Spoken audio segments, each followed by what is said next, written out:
전우자고 돌아오면서 같이 인사를 해주셔서 반갑습니다. 반갑습니다.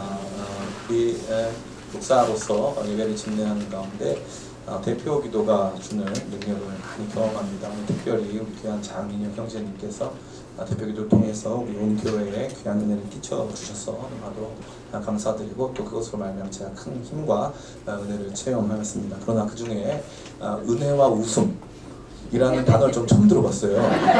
대표 기도자가 뭐 은혜와 사랑을 충만케 해달라 이런 얘기 많이 들어봤는데 은혜와 웃음을 충만하게 해달라는 기도를 왜 했을까에 대해서 다 써서 온 건데 생각을 많이 해봤더니 제가 많이 안 웃었지 않았나, 또 우리 배가 좀 웃음이 좀 메마르지 않았나 싶습니다. 그래서 옆 사람 같이 바라보면서 웃을 때 예뻐요 한번 해볼까요? 웃을 때 예뻐요. 네. 그래서 은혜와 이 정도면 괜찮은가요, 장민 형제님? 모자라다고. 만족이 없어요, 만족이. 알겠습니다. 정말로 우리 기쁨의 교회가 이렇게 웃음을 잃지 않고 늘 기쁨과 감사 속에서 행복한 신앙생활을 했으면 너무너무 좋겠습니다. 아멘. 저는 제대로 된 부교역자 생활을 단 한 번 경험해 보았습니다. 부교역자로 부임한 건 2번인데 한 번은 강원도 화천에 부임했다가 6주 만에 잘리는 일을 경험해가지고 제대로 이렇게 경험한 것은 이제 한 번입니다. 제가 그 교회에 해당 부서에 부임하면서 첫 번째로 한 설교가 오늘 본문의 설교 탕자의 귀환이었습니다. 지금도 잊을 수 없는 것은 그 당시에 전도사들이 주보를 만들어서 이제 오전에 나눠주었는데, 그때 예배 전에 교사 기도회가 있었습니다. 그때 부장 집사님이 그 주보를 보시고 본문과 설교 제목을 보신 후에 옅은 미소를 띄우시며 저에게 오늘 탕자 설교하시네요 라고 이렇게 말씀하셨어요. 아마도 처음 부임하는 전도사가 다루기에 매우 무거운 주제라고 생각하시기도 하고, 또 동시에 이미 나는 그 내용을 잘 알고 있습니다. 오늘 탕자 설교하시네요 라고 저한테 말씀하신 듯 합니다. 뭐 그것이 어느 쪽이 되었든지, 처음 부임한 전도사가 하기에는 부적절한 설교가 되었든지, 아니면은 내가 이 본문에 대해서 잘 알고 있었다든지 한 가운데서 어느 쪽이 되었든지 아마도 그분에게는 이 설교의 진행 내용에 대해서 어느 정도의 선입견이 있었음을 우리는 생각할 수 있습니다. 물론 그 집사님은 예배가 다 마치고 눈물을 흘리시면서 손수건을 가지고 오지 않은 것에 대해서 후회하셨지만, 한편으로 그 집사님의 모습은 대부분의 성경 말씀 앞에서 우리가 갖고 있는 선입견을 잘 보여주고 있다고 생각합니다. 교회 다녀보니까 탕자 얘기 많이 들어봤고, 또 목사님 설교가 다 거기다 라고 생각하실 수 있다는 것이죠.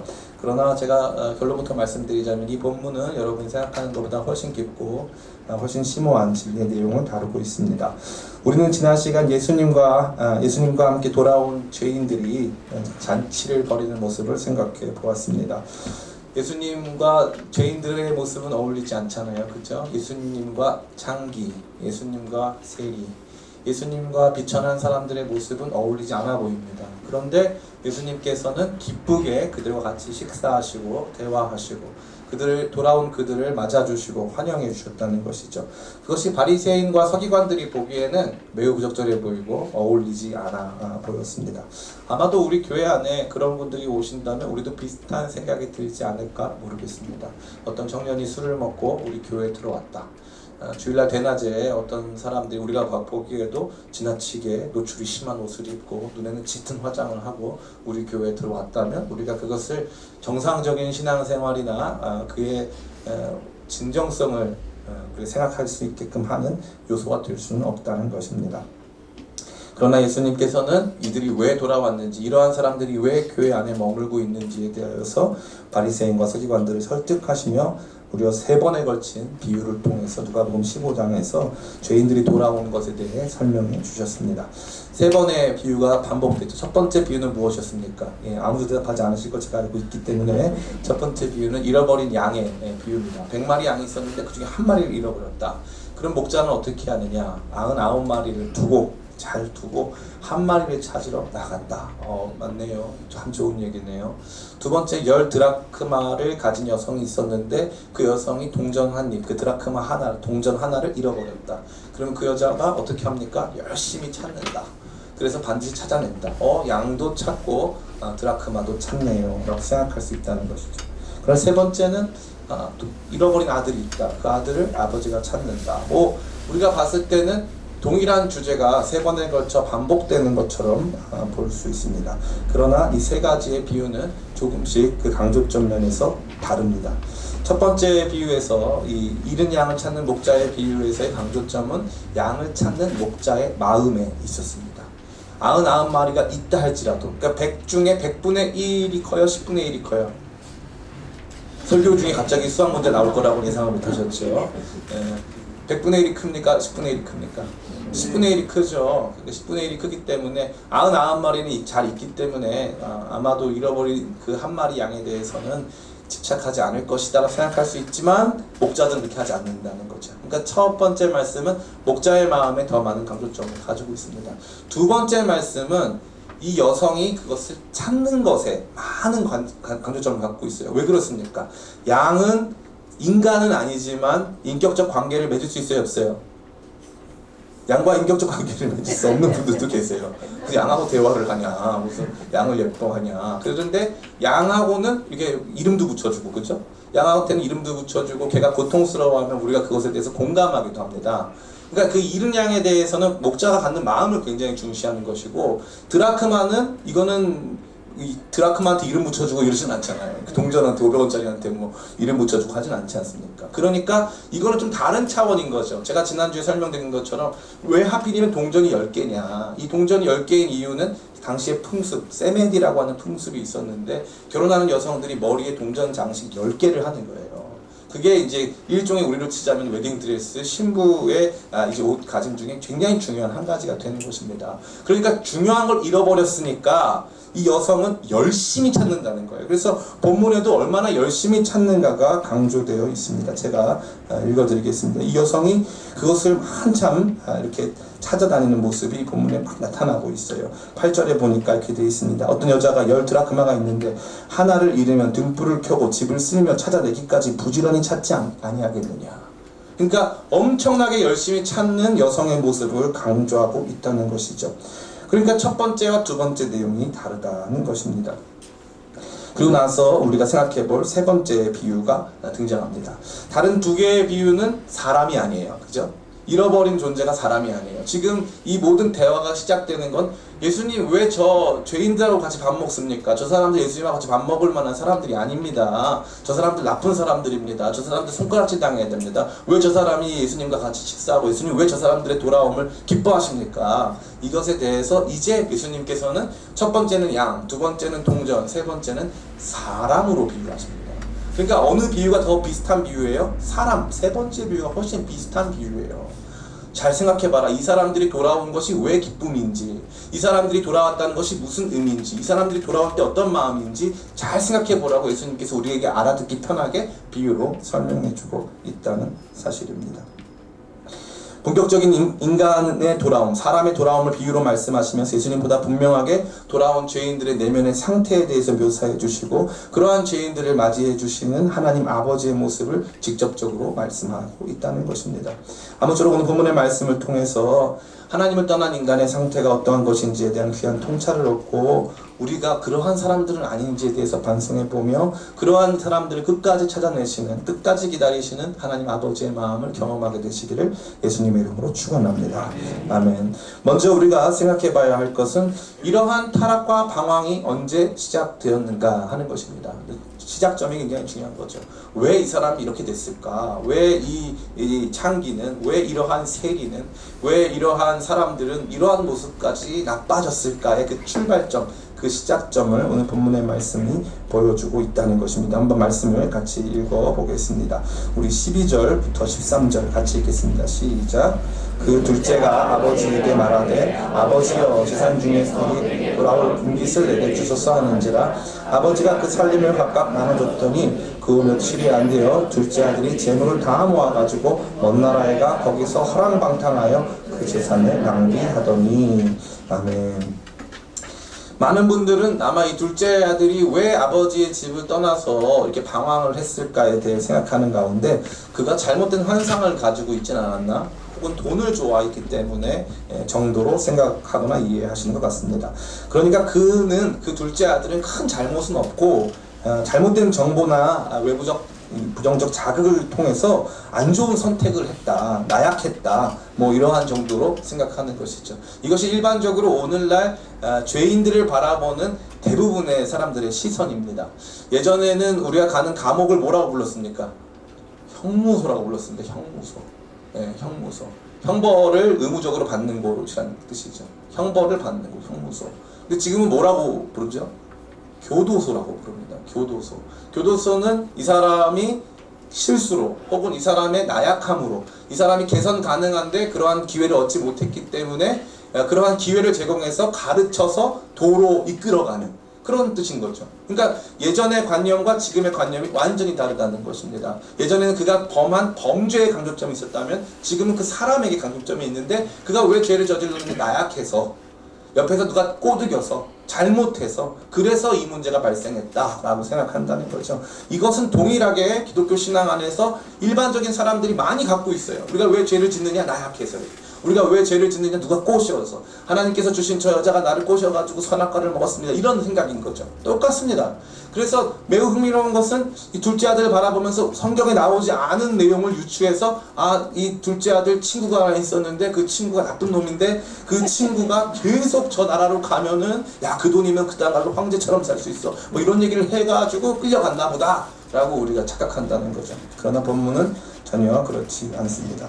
우리는 둘째 아들의 용의주도함과 적극성을 제대로 살펴봐야 합니다. 그는 주도적으로 아버지 사후에나 상속이 가능하고 처분이 가능한 재산을 요구합니다. 아버지 어차피 죽으실 거잖아요. 저한테 돈 좀 주고 죽으세요. 아버지 죽은 다음에 돈 받기 싫으니까 지금 내놔요. 이게 아들의 굉장히 주도적인 모습입니다. 이 당시의 사람들에게 이것은 너무나도 충격적인 거예요. 왜냐하면 아버지가 중요합니까? 아버지 재산이 중요합니까? 아버지가 중요하죠. 근데 당장 자기는 뭘 달라는 거예요? 재산 달라는 거예요. 근데 나한테 누가 중요하지 않다? 당신이 중요하지 않다. 당신 나한테 아무것도 아니다. 이 뜻이. 당신 나한테 아무것도 아니다. 한마디로 아버지 그냥 죽으세요. 아버지 그냥 죽으세요. 이게 이 사람의 나약함일까요? 아니요. 그렇지 않습니다. 이 사람은 나약한 사람이 아니에요. 이 사람은, 이 둘째 아들은 확실한 결단을 가지고 있어요. 아버지는 나와 아무 상관이 없다. 이거죠. 뿐만 아니라 그는 그러한 재산을 얻자마자 최대한 빠르게, 최대한 멀리 떠나요. 재산을 받아서 아버지 재산을 주시면 제가 이 근처에서 아버지 모시면서 필요한 사업하면서 그래도 저도 저만의 이 집을 한번 꾸려볼게요. 저만의 가정을 꾸려볼게요. 그렇게 안 한단 말이죠. 그거 받자마자 13절 말씀 같이 한번 읽어보기 원합니다. 시작. 그 후 며칠이 안 되어 둘째 아들이 재물을 다 모아가지고 먼 나라에 가 거기서 허랑방탕하여 그 재산을 낭비하더니. 아멘. 며칠이 안 돼요. 재물을 다 모아가지고 먼 나라로 갔다. 이 말은 뭐예요? 가급적 빠르게, 가급적 멀리. 그러니까 뭐로부터 멀어진 거예요? 아버지로부터죠. 돈은 받았다 할지라도 만약에 이 근처에 있으면 아버지가 뭐라고 해요? 야, 너 그렇게 살지 마. 야, 너 그렇게 투자하면 큰일 나는 거야. 이렇게 말했을 거 아니에요. 그러니까 최대한 빠르게, 최대한 멀리 달아났다는 것입니다. 그는 그러기에 아버지를 존재적으로 부정하고 아버지의 집과 아버지께서 세우신 질서, 아버지의 권위를 완전히 떠나서 자기 마음대로 살고자 하는 적극적 의도를 가지고 있었음을 우리는 볼 수 있습니다. 이 사람이 실존 인물이 아니라 이 사람이 돌아온 죄인들의 모습이라는 점을 기억해 볼 때 한 사람의 죄가 조금씩 들어와서 그 한 사람의 삶을 완전히 파괴하는 데 있어서 물론 거기에 따르는 사회적인 주변의 영향이라던가 문화도 무시할 수는 없지만 그가 가지고 있는 중심 내면에서 아버지를 향한 반역, 아버지를 향한 거절, 아버지를 향한 미움이 얼마나 많았는가를 가장 잘 보여주는 비유가 아닐 수 없습니다. 그러니까 죄와 타락의 출발점은 나약이 아니라 반역입니다. 반역. 싫다는 거예요. 하나님 싫어. 그러니까 죄는 하나님을 마음에 두기 싫어하는 상태입니다. 지금 당장 내가 원하는 대로 내가 내 삶의 주인이 되어서 살겠다 하는 태도인 것이죠. 그것이 매우 우리 모두 안에 자리 잡고 있는 모습이 됩니다. 많은 사람들이 아마 느끼실 텐데 최근 들어서 이 타투와 관련된 기독교 윤리적 기준이 모호해지고 있습니다. 많은 사람들이 타투를 해요. 목사님, 그냥 남들 다 이렇게 미용 혹은 패션으로 이렇게 타투하는 건데 그게 뭐 그렇게 크게 잘못입니까? 제가 보니까 목사님들이 누구도 이 고양이 목에 방으로 달려하지 않기 때문에 나쁜 사람이 되고 싶지는 않은 거예요. 그러니까 이 타투와 관련돼서 말씀을 못 하시더라고요. 근데 저는 요즘에 제가 제일 우려하는 게 바로 그거예요. 왜 타투가 왜 문제냐? 첫 번째, 타투는 성형과는 완전히 다릅니다. 성형은요, 있는 걸 예뻐 보이게 하는 거죠. 그죠?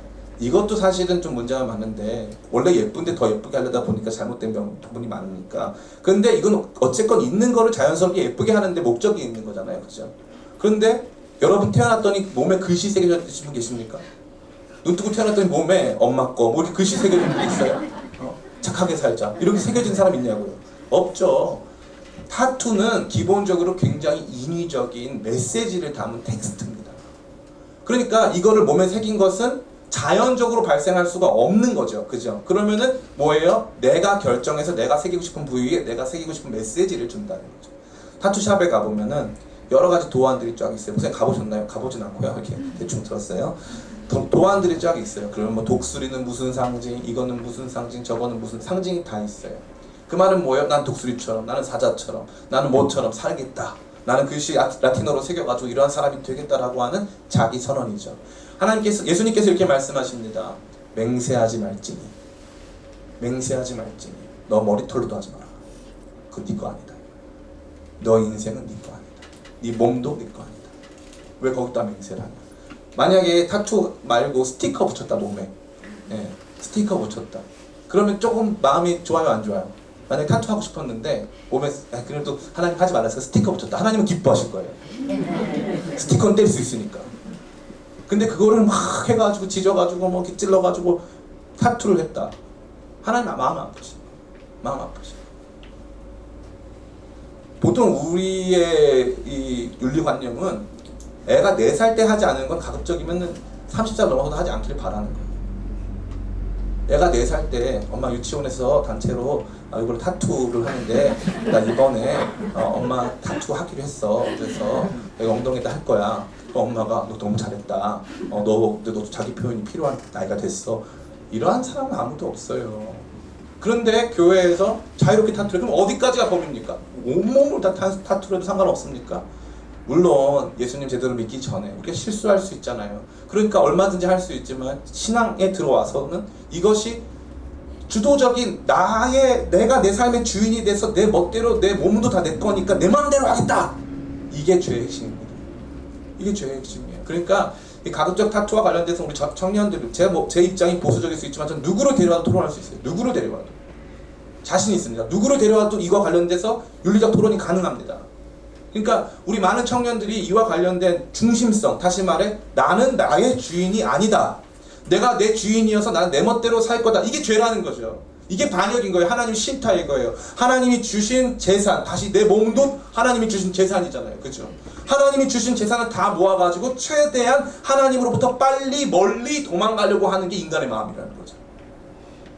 자기를 증명하고 자기 자신이 얼마나 대단한 존재인가 막 만들어내서 하나님 없는 삶을 살려고 하는 반역적 존재로서의 인간의 모습이 이 본문 안에 명확하게 나타나 있다는 것입니다. 이것이 바로 이 타락의 출발점입니다. 두 번째는 그렇게 타락한 인간의 상태를 오늘 본문의 말씀은 잘 보여주고 있습니다.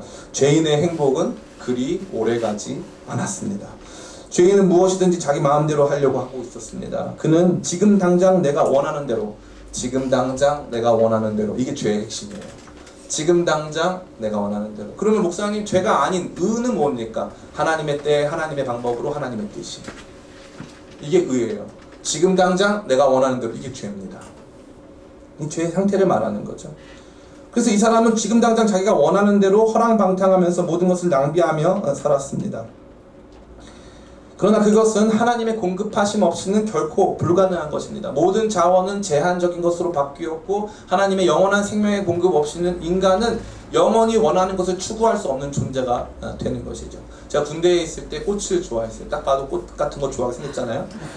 군대에 가다 보면 들꽃이 펴 있으면은 이렇게 들꽃을 이렇게 뽑습니다. 제가 나름 기술이 별로 안 좋아가지고 그래도 들은 건 있어서 뿌리부터 이렇게 해가지고 꽃을 이렇게 탁 뽑아요. 그래서 이거 내가 좀 이따가 제가 통신소에서 근무했는데 우리 통신소 앞에 내가 식물이랑 제가 그때는 좀 이렇게 계급이 될 때여가지고 저만의 화원을 관리했어요. 그래서 이제 꽃을 이렇게 딱 해가지고 들꽃을 해서 이렇게 뿌리가 젖지 않도록 이렇게 해가지고 갔어요. 걷는데 한 10분 걸어가는데 이 꽃이요 툭 죽더라고요. 꽃이 죽을 때 꽃을 탁 이렇게 죽더라고요. 보면서 너무 심오했어요. 저는 분명히 얘가 어떻게든 좀 살라고 충분한 일을 했다고 생각했거든요.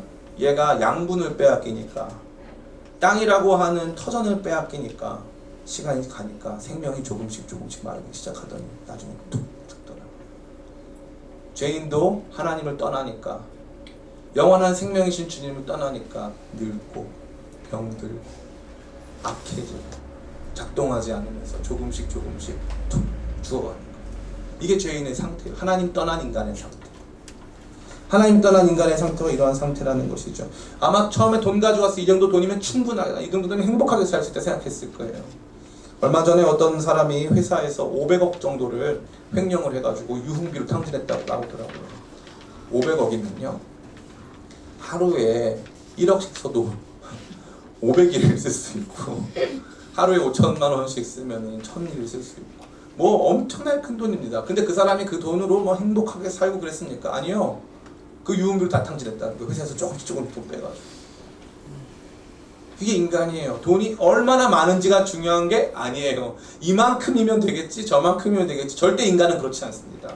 절대 그렇지가 않아요.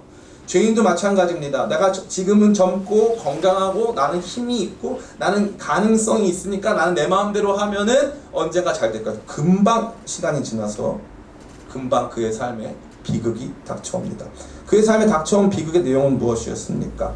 우리 14절 같이 한번 읽어보겠습니다. 시작. 다 없앤 후 그 나라에 크게 흉년이 들어 그가 비로소 궁핍한지라. 아멘. 다 없앤 후 그 나라에 크게 흉년이 들어. 이 두 가지가 핵심 포인트예요. 다 없앴다는 것은 자기가 만들어낸 결과입니다. 자기가 그것에 대해서 모아두거나 예비하거나 준비하지 않고 자기 마음대로 살았기 때문에 이루어진 결과. 근데 문제가 뭐냐면 흉년이 들어가 문제예요.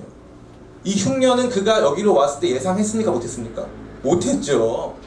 흉년을 예상 못했어요. 좋은 대학 나와서 좋은 남편 만나고 이 좋은 집을 갖고 좋은 자녀를 낳아가지고 행복하게 살면은 나는 괜찮을 것이다. 돈은 이 정도 모아놨으니 아무 문제가 없을 것이다. 아마 다 없애기 전에도 이 사람 돈 많은 사람이니까 어느 정도 자기 생활에 대한 준비를 했을 거예요. 문제가 뭡니까? 내가 감당할 수 없는, 내가 컨트롤할 수 없는 흉년이 들어온 거예요. 내가 컨트롤할 수 없는 IMF가 닥치고, 내가 컨트롤할 수 없는 상황이 발생하기 시작하고, 자연재해가 됐건 인재가 됐건 어떤 것이건 내가 컨트롤할 수 없는 문제가 반드시 발생한다는 거죠. 죄인은 이걸 모르는 거예요. 내 마음대로 살다 보면 언제가 모든 것이 잘 될 것이고 아무 문제가 없을 것이고, 내 머리가 똑똑하기 때문에 내가 잘났으니 나는 건강하기 때문에 아무 문제가 없을 것이다. 시간이 지나면 내가 컨트롤할 수 없는 문제가 발생하기 시작합니다. 그게 죄인이 경험하는 상태가 되는 것이죠. 나는 다 할 수 있을 거라고 믿었는데 그렇지 못한다는 것입니다. 그런데 이 사람 어떻게 됩니까? 이제 어떻게 됐어요? 이 사람의 상태를 같이 한번 좀 생각해 봤으면 좋겠습니다. 우리 14절부터 16절까지 같이 한번 읽어보겠습니다. 시작. 다 없앤 후에 크게 흉년이 들어 그가 비로소 궁핍한지라. 다서 그 나라 백성 중 한 사람에게 붙여 사니 그가 그를 들러보내어 돼지를 치게 하였는데 그가 돼지 먹는 쥐염 열매로 배를 채우고자 하되 주는 자가 없는지라. 아멘. 그는 부잣집 아들이었습니까? 가난한 집 아들이었습니까? 부잣집 아들. 부잣집 아들이 가난해졌어요. 그는 주인이었습니까? 종이었습니까? 주인이 남의 종이 됐어요. 그죠? 부유했는데 이제 빈곤해지고, 귀했는데 천해지고, 자유로웠는데 억압 속에 놓여지게 된 거예요. 죄가 우리한테 주는 요소가 바로 이거예요. 나는 자유로워지기 원해서 하나님 버리고 자유를 선택했다는 거죠. 나는 이 나의 주도성, 주권을 강조하기 위해서 아버지 밑에 있고 싶지가 않으니까 내가 주인이라 생각하고 나온 겁니다. 그런데 참 흥미롭게도 내가 주인이라 생각했는데 이제 내가 종이 되었고, 내가 자유롭다 생각했는데 내가 억압받고 있으며 더 배부르고 행복하고 내 욕망을 만족시키는 삶을 살고자 했는데 이제 배고파졌다는 거죠. 이게 인간이에요. 정확합니다. 이 말씀처럼 정확한 게 없어요. 내가 한 요소, 내가 하지 않은 요소, 내가 컨트롤할 수 있었던 것, 내가 컨트롤할 수 없었던 것, 나의 죄, 너의 죄, 우리 모두의 죄로 말미암아서 나는 예상할 수 없었던 비극적인 삶이 닥쳐오기 시작하는데, 나는 주인의 아들인데 이제 종이 되었고, 나는 부유했는데 이제 가난해졌고, 나는 존귀한 사람인데 이제 천해진 거죠. 그래서 돼지가 있는 곳에 함께 머물러야 되는 거 아닙니까? 이것이 바로 죄인이 갖는 상태가 되는 것입니다. 이러한 가운데 죄인이 발견하는 것은 무엇입니까? 여기서부터 핵심이에요. 자신의 배고픔과 아버지의 풍부함, 자신의 빈곤과 아버지의 풍부함. 나는 여기서 줄여 죽는구나. 핵심이 뭐냐면요, 여기 보면 참 흥미로운 표현이 있어요. 많은 사람들, 이 사람 뭐 먹었어요? 쥐엄 열매를 못 먹었어요. 이게 핵심이에요. 여기 보니까 16절에 보니까 같이 한번 읽어보겠습니다. 시작. 그가 돼지 먹는 쥐엄 열매로 배를 채우고자 하되 주는 자가 없느니라. 돼지가 먹는 밥도 주는 사람이 없어요. 그때 뭘 깨달았어요? 아, 밥은 줘야 먹는 거구나. 밥은 줘야 먹는 거구나. 돼지가 먹는 것도 내 힘으로 먹을 수가 없구나. 이거를 깨닫기 시작한 거예요. 이러한 자각이 없습니다. 참 흥미로운 건 뭐냐면요, 이 죄의 은폐성인데, 부잣집 아들이 라면 정도 먹을 때 되면은 아우 너무 배고프다, 이래서 안 돼, 빨리 돌아가야 되겠다 해야 되잖아요. 그죠? 부잣집 아들이니까 잘 살고 있다가 내가 조금씩 낮아지면은 이제 돌이키고 싶잖아요. 근데 이 사람은 어떻게 됐어요? 돼지가 먹는 쥐엄을 먹을 수가 없을 정도로 낮아질 때까지 자기 상태를 못 봐요. 자기 상태를 못 보는 거예요. 야, 어느 시점이 되면 야, 이거 큰일 났다, 이거 나라에 흉년이 들었으니까 빨리 정리해서 돌아가야 되겠다 해야 되는데, 아버지한테 미안해서는 아니에요. 왜냐면 이 사람 뒤에 하는 말을 보면 아버지한테 미안해서가 아니에요. 그냥 이 사람이 잘 모르겠는 거예요. 내가 지금 어떻게 살아야 되는지를 잘 모르겠고, 그러한 것에까지 생각이 다 다르질 않아요. 왜냐하면 오늘 먹고 죽자, 야 즐기자. 세상에서 여러분 절대 믿어서는 안 되는 존재가 있는 친구입니다. 친구 절대 믿지 마세요. 그들은 여러분의 삶에 관심이 없어요. 진짜 깊은 관심이 없어요. 여러분이 될 수가 없습니다. 많은 사람들이 생각해요. 이 사람 옆에도 아마 친구가 있었을 거예요. 근데 결국 뭐가 없다? 주는 사람이 없다. 진짜 깊은 갈망 속에, 진짜 깊은 허기짐 속에 결국 그것을 만족해 하고 채워줘서 나로 살게 하는 진짜 좋은 사람은 없다. 이거예요. 없어요. 사람은 못 줍니다. 줄 수가 없어요. 그런데 깨달아진 거죠. 뭐라고 깨닫습니까? 우리 같이 한번 읽어보겠습니다. 17절 말씀 시작. 이에 스스로 돌이켜 이르되 내 아버지에게는 양식이 풍족한 품꾼이 얼마나 많은가, 나는 여기서 줄여 죽는구나.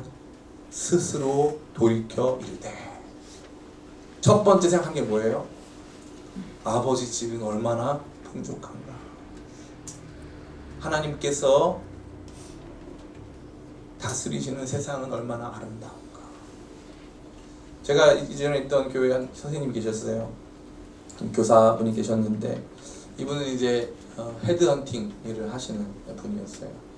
근데 일이 잘 안 돼가지고 한때는 뭐 본인 딴에는 괜찮게 나가서 여러 가지 일들을 했는데, 그래서 나중에 헤드헌팅 회사까지 만들었는데, 열심히 살았는데 아무것도 안 됐어요. 술을 진탕 마셨는데, 진탕 마시고 나서 이렇게 저렇게 인터넷 서핑을 하다가 교회 사이트에 들어가가지고 성가대 찬양을 듣기 시작했어요. 성가대 찬양을 듣다가 이분이 눈물이 콸콸콸 쏟아지면서 내가 여기서 지금 뭐하고 있지? 이 생각이 들어요. 그러고 나서 다음날부터 신앙생활을 다시 시작했어요. 다시 돌아왔어요. 이게 굉장히 중요한 전환점입니다. 굉장히 중요한 전환점. 자각이 들어오지 않으면 돌이킬 수가 없어요. 나는 여기서 줄여 죽는구나. 나 이러다 큰일 나겠구나. 이 자각이 누군가한테부터 생기지 않으면 할 수가 없어요. 하나님 앞에서의 삶은 너무 풍성하고 너무 빛나고 너무 아름답구나. 나는 하나님 없이 살았구나. 하나님 안에 살아가는 저 사람들의 삶이 굉장히 가치 있고 저 사람들 존귀하구나. 나는 비천해졌구나. 내 스스로의 힘으로 살아가고 했지만 내 삶은 비천해지고 내 삶은 아무것도 가진 것이 없게 되었구나 라고 하는 자각이 일어났다는 것입니다. 그러한 자각 속에는 그가 어떠한 죄인인가에 대한 자각 역시도 드러났습니다. 우리 18절, 19절 같이 한번 읽어보겠습니다. 시작. 내가 일어나 아버지께 가서 이르기를 아버지 내가 하늘과 아버지께 죄를 지었사오니 지금부터는 아버지 아들이라 일컬음을 감당하지 못하겠나이다. 나를 품꾼의 하나로 보소서 하리라 하고. 아멘. 여기 보니까 하늘과 아버지께 죄를 지었사오니, 이 예수님의 비유에, 이 비유의 특징은 하나님이 등장하지 않습니다.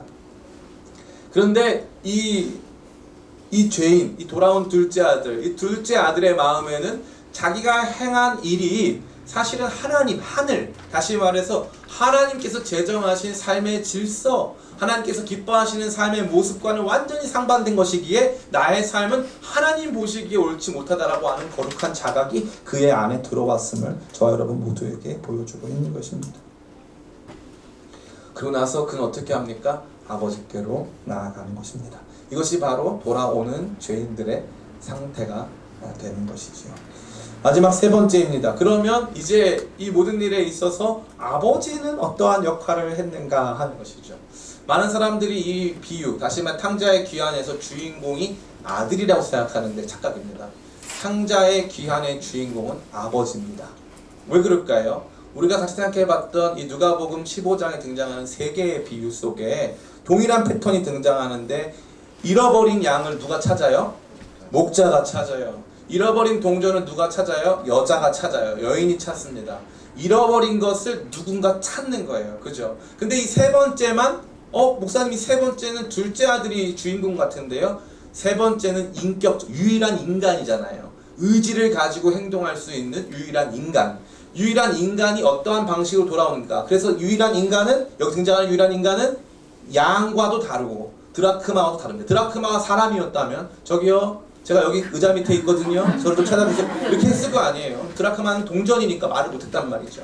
이제 사람은 어떻게 반응하느냐, 잃어버린 것을 찾는 것이라고 하는 이 프레임 속, 이 틀 속에서 이제 그것이 잃어버린 것이 사람일 경우는 어떻게 되느냐, 사람일 경우는 조금 다르다. 조금 다른데 그 중심에는 그것을 찾는 아버지가 있다. 아버지. 물론 사람일 경우에는 자기 자신이 그러한 비극을 경험하고 그 비극에 대하여서 자각한 다음에 돌이키는 일이 있지만, 더 중요한 건 아버지예요. 아버지. 만약에 자기 스스로 돌이켰다 할지라도 아버지가 안 받아들일 수 있어요, 없어요? 있어요. 아버지가 안 받아줄 수 있어요.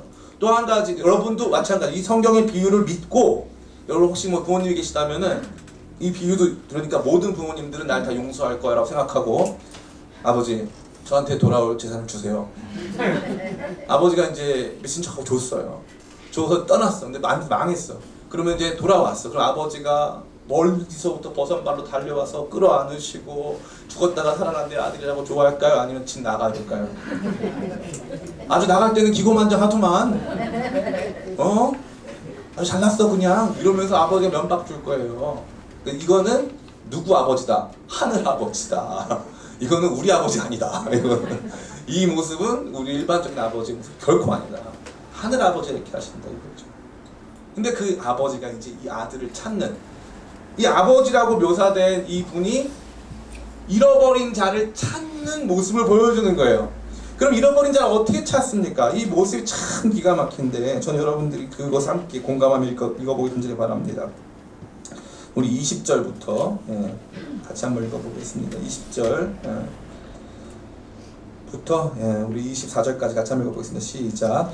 이에 일어나서 아버지께로 돌아가니라. 아직도 거리가 먼데 아버지가 그를 보고 치근히 여겨 달려가 목을 안고 입을 맞추니, 아들이 이르되 아버지 내가 하늘과 아버지께 죄를 지었사오니 지금부터는 아버지 아들이라 일컬음을 감당하지 못하겠나이다. 아버지는 종들의 손에 제일 좋은 옷을 입히고 손에 가락지를 끼우고 발에 신을 신기라. 그리고 살찐 송아지를 끌어다가 잡으라. 우리가 먹어 즐기자.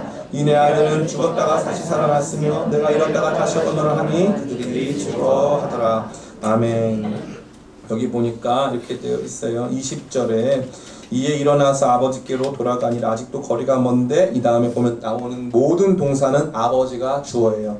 아버지가 그를 보고, 아버지가 그를 치기니 여기고, 아버지가 달려가고, 아버지가 목을 안고, 아버지가 입을 맞추고. 아버지가 찾는 거예요. 아버지가 달려오는 거예요. 아버지가. 그 아들 돌아오면 아버지가 달려오시는 거예요. 아버지가 찾는 모습을 보여줍니다. 우리가 이러한 아버지의 주도성, 아버지가 어떠한 역할을 하시는가, 아버지가 이 죄인에게 어떠한 태도를 보이시는가, 이 죄인을 어떻게 찾으시는가에 대해서 생각해 보는 것이 굉장히 중요한데, 단 6가지 생각이 가능합니다. 목사님 6가지면 시간이 될까요? 빠르게 제가 진행하겠습니다. 첫 번째로 아버지는 내어주십니다. 내어주세요. 아버지 재산 나 주세요 했더니 아버지가 아무 말 없이 내어줬어요. 우리 하늘 아버지가 어떻게 한다는 거예요? 여러분 죄 지을 때마다 하나님이 나타나셔서 너 그거 하면 큰일 난다. 그럼 편해요, 안 편해요?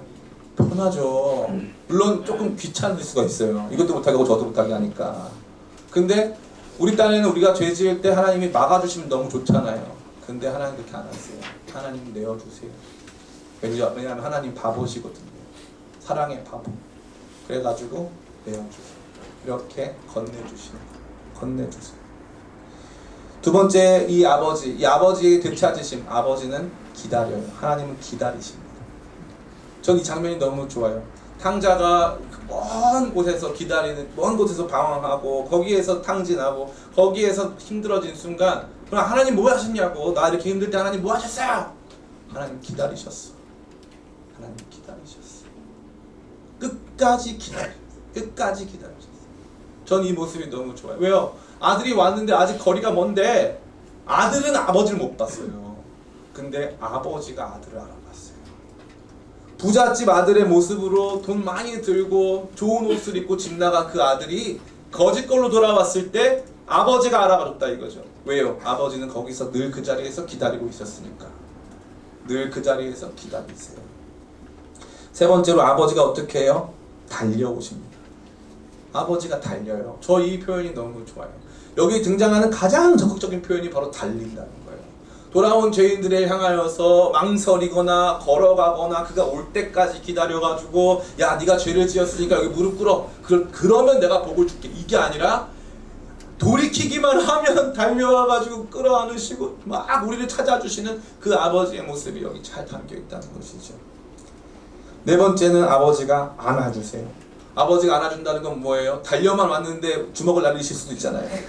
아버지가 달려와, 너 너무 자식아! 주먹을 날릴 수도 있잖아요. 막 달려온 다음에 안아주세요. 사람은 이 안아줌이 정말 중요해요. 안아주면 너네 아들이다 하는 이 목소리보다 더 확실하게 우리는 부모 자녀 자식 관계고 나는 너를 사랑하고 하는 모든 메시지가 그 안아주심에 다 담겨있는 거예요. 죄인이 경험하는 실제는 바로 그것입니다. 안아주십니다. 다섯 번째는 어떻게 합니까? 회복시켜주세요.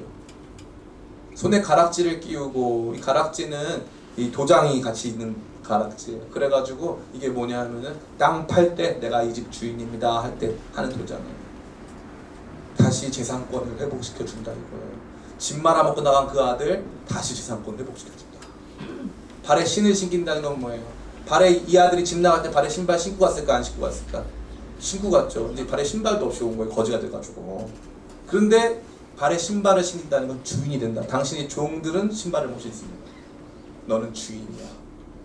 너는 종 아니야. 너는 자유가 있어. 신발 신는 건 자유가 있다는 거예요. 주인이라는 거예요. 종이 아니라는 거죠. 억압된 존재가 아니라는 거죠. 하나님께서 하나하나 옷을 입혀, 옷은 뭘 존귀함을 상징한다. 그의 지위를 상징하는 거 아닙니까? 옷을 입혀. 마지막 여섯 번째, 아버지는 기뻐하십니다. 그렇게 어쩔 수 없어서 종교적인 이 규례 때문에 혹은 윤리적 기준 때문에 사람들의 시선 때문에 야 나는 속으로 너를 정말 너를 용서하고 싶지 않은데 사람들이 보니까 내가 너를 용서해 주는 척한다? 그게 아니에요. 아버지는 진짜 너무 기뻐요. 너무 행복해요. 너무 감사한 거예요. 이게 아버지의 마음인 것입니다. 이제 말씀을 모두 마칩니다. 사람들이 예수님한테 물어봤어요. 저 사람은 왜 돌아왔어요? 저 사람은 왜 돌아왔습니까? 저 죄인들은 왜 예수님과 같이 밥 먹어요? 예수님은 이해가 안 돼요. 기독교 신앙 이해가 안 돼요. 교회가 지금 욕을 많이 먹고 있어요? 안 먹고 있어요? 욕 많이 먹고 있죠. 욕 많이 먹을 짓을 목사님들을 중심으로 해서 우리 성도들이 많이 하고 있어요. 근데 흥미로운 건 교회는 작아져요, 커져요? 한국에서만 보면 작아지는 것 같아 보이지만 열방에서 보면 교회는 커져요. 사람들이 주님께 돌아와요. 죄인들이 주님 앞에 회개해요. 저는 이번 안식월을 통해서 그걸 너무나 많이 봤어요. 영국 웨일즈에서 위대한 변화가 일어나고 있어요. 거기 찬양 집회를 하는데 공립학교가 처음으로 찬양 집회에 문을 열어줬는데 청소년들이 찬양 집회, 우리가 생각하는 찬양이 아니에요. 찬양이 EDM이에요. 막 DJ가 나와서 막 하고 막 사람들 막 우우 막 신나고 막 이런 거예요. 근데 막 그거 끝나고 막 은혜를 받고 교회당에 애들이 모이기 시작합니다. 영국에서요. 놀라운 일이 아닐 수 없습니다. 미얀마에서 주님 앞에 돌아오는 수많은 사람들이 있어요. 최근에 네이버 뉴스에도 났지만 우리 김진욱 선교사님 디아르바크라고 하는 이 도시에서 선교사역 감당하는데 밤에 16살짜리 꼬마가 와서 핸드폰을 훔쳐가는 척 하다가 칼로 찔렀어요. 쓰러진 그 선교사님을 등 뒤에서 칼로 푹 찔러가지고 완전히 죽였어요. 그 집안은 누구도 크리스찬이 아니에요. 이 선교사님 혈혈단신으로 예수님 영접하고 자녀들을 낳고 이제 디아르바크를 하고 터키에 가서 사역하고 있는데 이제 이번 주에 둘째 딸이 태어나요. 그런데 아빠는 이제 없는 거죠. 근데 그런 일이 발생할 때마다 기독교인이 늘어요. 수많은 사람들이 주님께 돌아와요. 왜요? 하나님이 그들을 찾으시거든요. 그들 안에 위대한 자각이 시작돼요. 지금 이슬람 내부 안에서 사람들이 이슬람교는 전도가 불가능할 거라 생각했어요. 전도가 안 될 것이다. 근데 이슬람교 내부에서 자체 붕괴가 이루어지고 있어요. 왜냐하면 크루드라고 하는 민족은 한 3천만 명 정도 되는데 이 크루드를 가장 극렬하게 박해하고 수많은 사람들을 막 학살하는 사람들이 이슬람교도들, 다른 이슬람교도들, 터키 사람들, 시리아 사람들. 이러니까 이 청년들 안에서 우리가 믿고 있는 종교는 도대체 무엇이냐라고 하는 엄청난 자각이 일어나는 거죠. 터키는 이 에르도안이라고 하는 대통령이 21세기의 술탄으로 자기를 자처하고 최근에 이제 공항이 새로 생기는데 터키에 생겼는데 그 공항 이름이 에르도안 공항이에요. 자기 이름을 붙였어요. 현지 대통령이 자기 이름을 붙여서 만든 공항이 어디 있습니까?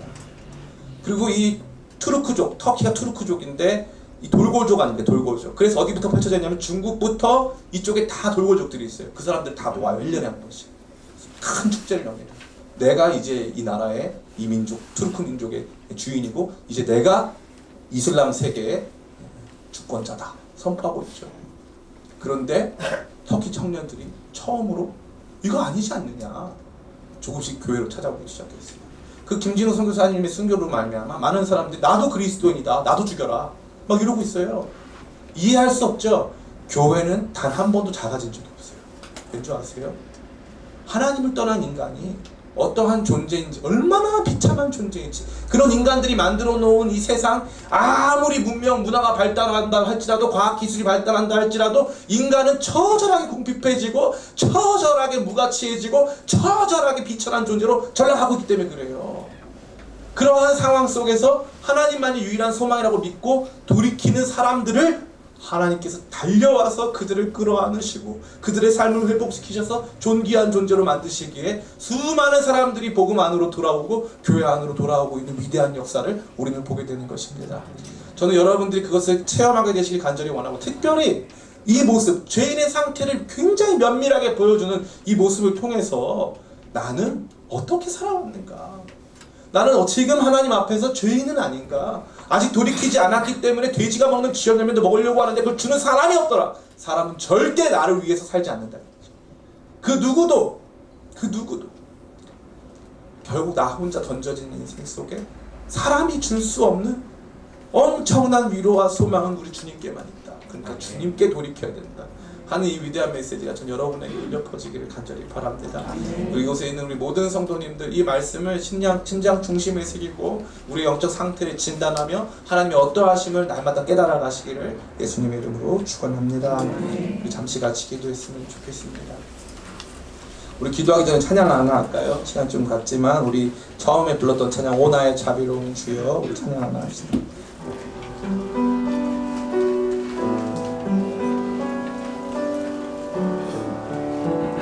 빠르게 오 나의 자비로운 주여, 나의 몸과 영혼을 주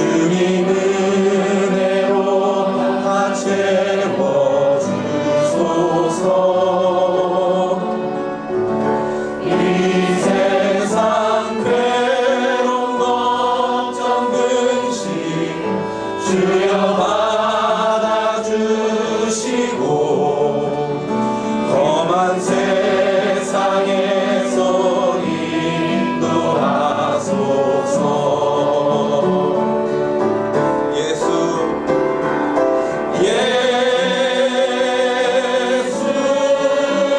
오 예수 지금 오셔서